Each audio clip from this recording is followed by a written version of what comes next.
Let's design a custom certificate in Studio, perfect for teachers or educators. To start, I'll search for borders on Creative Fabrica to find something appropriate for elementary school. This will work. Upload it to Studio via the Uploads tab.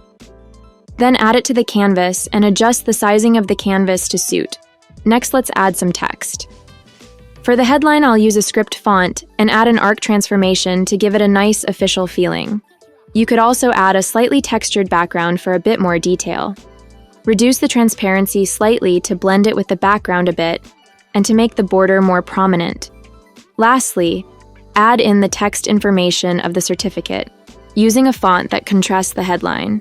If you want, add some lines in for markers to write names or signatures.